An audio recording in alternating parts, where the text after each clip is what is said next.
Hello beautiful people, welcome and welcome back to Molly-Moe's YouTube channel. This is your girl Molly-Moe, and in today's video I want to give you a live update.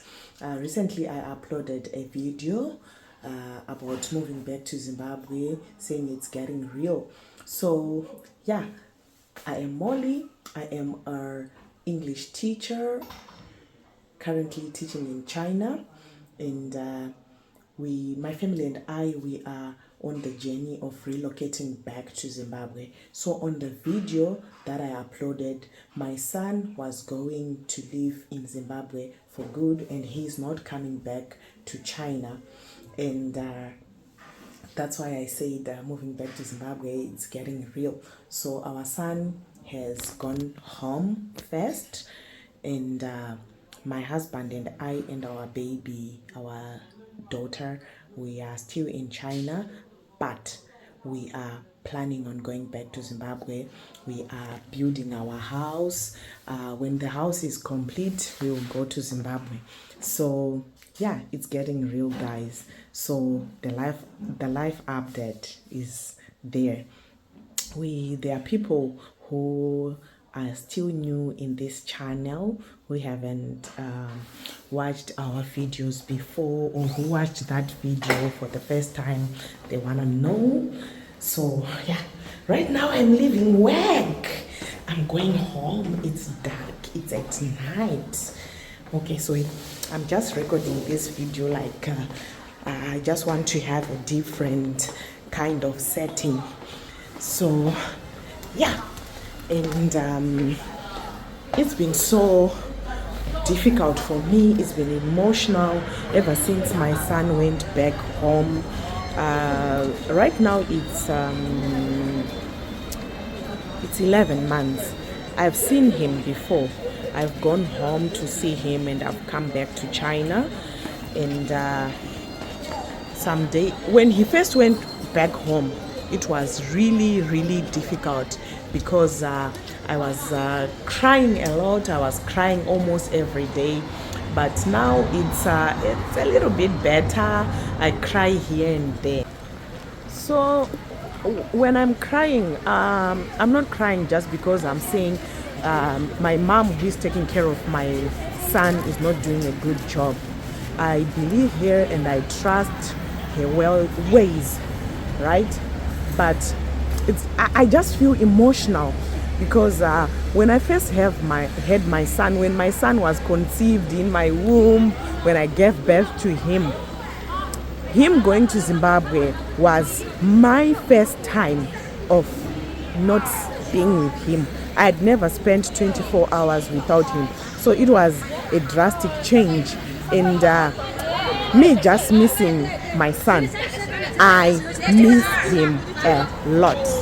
Let me go to the other side of the road. There's a lot of noise here with the grandmas and aunties having their dances.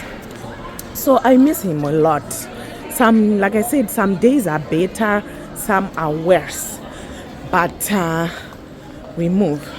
I miss him a lot. The other reason I cry is I feel like I'm missing the major milestones of his life whilst I'm here. So just because of this, I just feel I wish I had something that I can do to speed up the process of us preparing to go back home.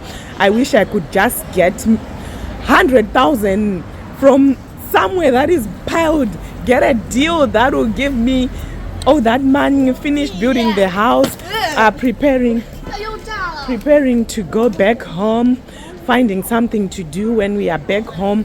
Then I can go home and be with my kids at the same time. I missed his first day of school because he had gone to Zimbabwe and I was here, and I'll just get pictures and video calls and I'll just cry. And I just miss those days whereby I get those good night kisses, those snuggles, all those, the physical touch. I miss him a lot. But these days it's getting better and better because I no longer cry as much. But I cry. I teach kids his age. So sometimes when I get some parents getting to pamper their 5-year-olds, because he recently turned 5, when I have classes with 5-year-olds, sometimes I just get emotional. Like, oh my God, this is my son's age. I miss him so much. But yeah, such is life. Such is life. So when we went back home, he was like, I love you, mommy. I miss you. I don't want to go back to China. So actually, when I first went home, he was so distant to me, not because he doesn't like me, but because he was scared I was gonna take him back to China, because he's always, the moment he left, he was like, I don't want to come back to China. So when I call him, he was like, I don't want to come back to China. When I went home, I went at the airport. He was like, he didn't come to the airport because my mom, I had to see my mom in town. And I was like, what's wrong?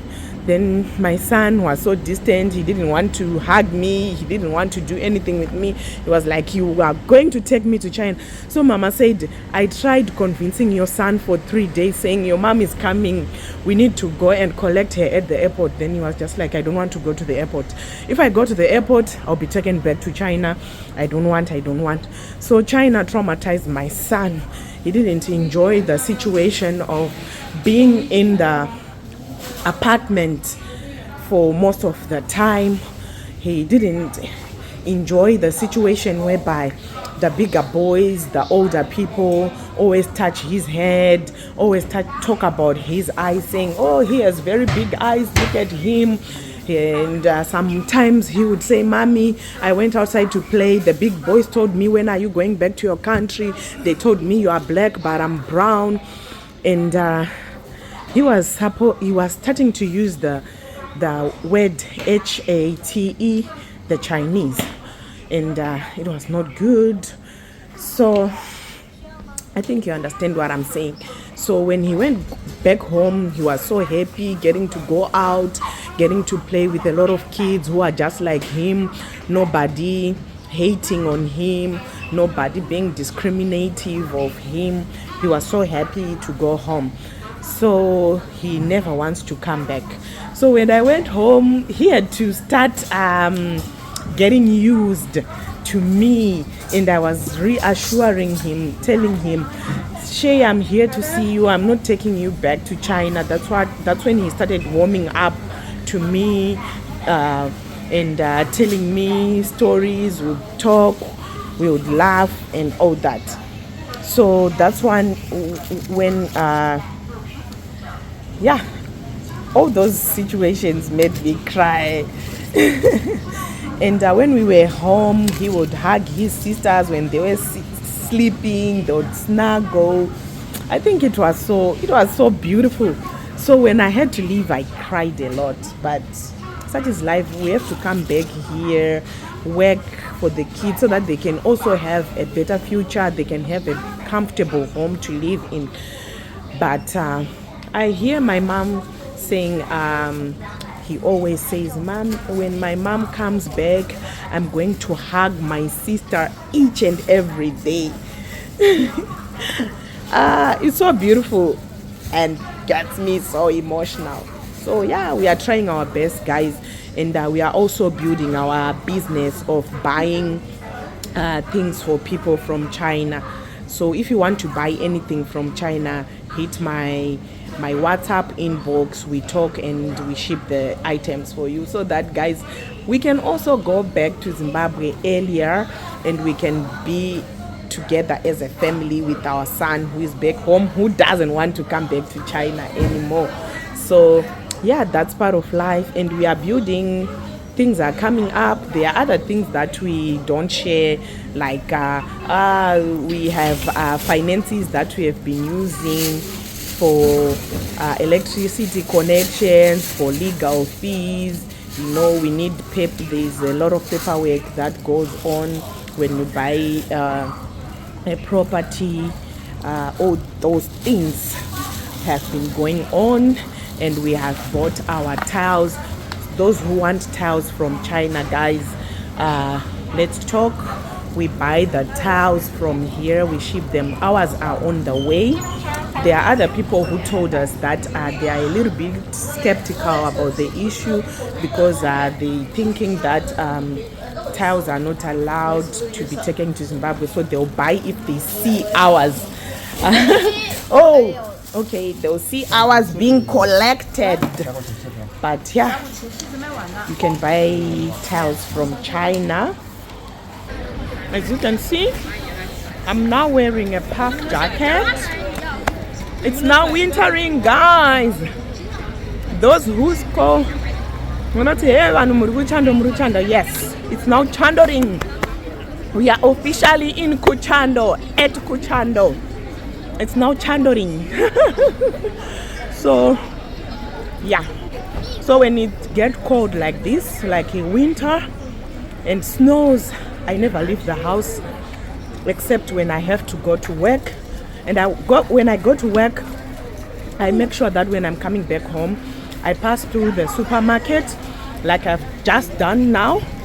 I buy anything that we need in the house. I pass through the post office, the Kwaidi, to collect any items that I would have bought online, then come straight home, stay inside. And I hate winter, and these periods make me miss home so much. I'm always like, I wish I was home where the climate, where the weather is so warm. And like here, I feel so depressed, if I may say. The only thing that keeps me going, like right now, is the thought of having a good home, a comfortable home for my children. And now that my son goes to school, I'm thinking school fees needs to be paid. So I really need to do something. I really need to be there for these kids. But if it wasn't for them, I think I would have gone home by now. And the reason why we haven't gone back to Zimbabwe, according to our plans, according to our thoughts, we thought that by now we would have moved to Zimbabwe, but we haven't. Mainly because after COVID, everything changed. Here in China, the cost of living, the food, everything just skyrocketed. And sales, we were selling some phones, some gadgets in Zimbabwe, and that significantly dropped. And the other thing, salaries, instead of, like we say, the livelihood has increased, maybe we'll get a salary increment. No, salaries were actually cut because the school is losing students. So yeah, that's it, guys. Things have not been easy, but we are trying, we are pushing. The dream of going back home is going to come true, and is going to come true very soon, with the help of our customers who are going to support our business, with the help of the Lord who's gonna help us fulfill this dream of going back home and being with our kids together. Because sometimes I just feel like, guys, my kids, they also need to grow up together. They need these moments together, bonding, being each other's friend, playing together, enjoying life as brother and sister whilst they are still young. But hey, life is life, it happens. Anyway, I hope to see you in the next video, guys. I am signing out. Please keep supporting, watching videos, watching the ads, so that we can also get 1 or 2 coins. Okay, bye.